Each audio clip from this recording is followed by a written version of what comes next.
Hello, my name is Warren Zoller. I'm here to talk to you guys today about the Electoral College. It is a method of which we elect our president and ask the question, does it truly represent a democracy? Now to begin, I'd first like to define democracy. It is derived from the words demos and kratos, which are Greek for the people and power, as the power of the people to rule. It is defined by John as the system of government which, in theory, people either directly or indirectly rule. Now, before I get into the Electoral College, I would first like to talk about America at the time. The colonies had recently won their independence from Britain, and the population was right around 4 million. It was still very rural and unsettled, and most people at the time were uncertain as to if they really wanted a strong central government and one person to lead their entire country. Now, the Electoral College originates from Article 2, Section 1 of the Constitution, and it was devised at the Constitutional Convention in 1776. There were 4 proposals for the method in which we elect our president. The first being that Congress elects the president.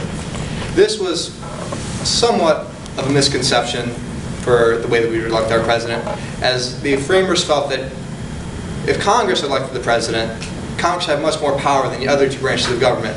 Therefore, this wasn't even a viable option. The second idea was that state legislatures elect the president.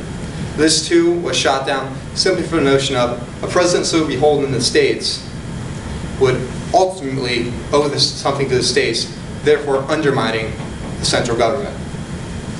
And the third was a direct election by the people, which was also shot down because the constitutional framers deemed the average man to be less educated than them. Therefore, they weren't apt to make the decision on who would lead them. Which brings to the 4th proposal, which is how it works in today's standards, and that is the Electoral College. How the Electoral College works is each state receives an amount of votes equal to the representation in Congress. That's 2 senators and however many people that have in the House of Representatives, which is equivalent to population. Each elector would cast 2 votes. 1 for president, two for president. One had to be a candidate from another state because the framers felt that if they only gave them 1 vote, they would only vote for the candidate from their state. The candidate with the absolute majority of votes would win the election.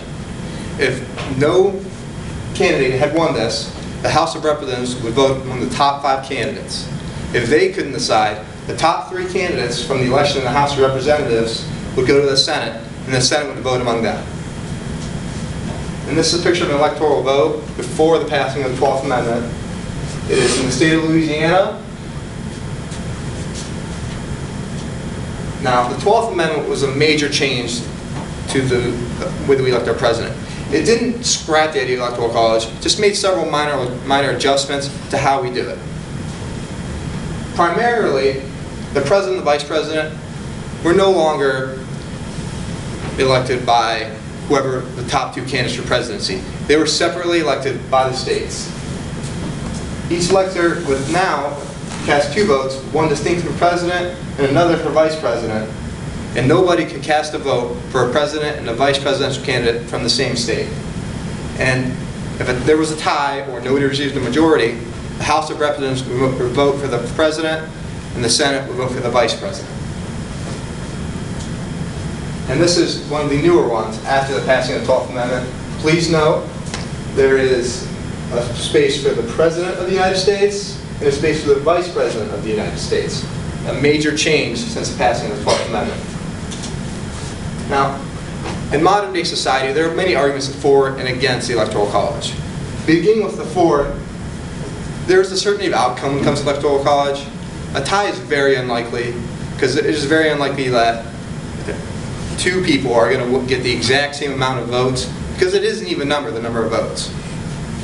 Also, candidates have to campaign nearly everywhere.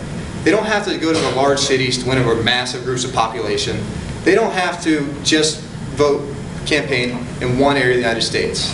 They have to go everywhere, because every electoral vote counts in a close election. It also avoids runoff elections, where so nobody wins a majority, the top 2 candidates have to campaign again. And also, there have been few instances where the Electoral College has really failed the American system, and the candidate who had won the popular vote did not obtain the presidency. But there are also arguments against.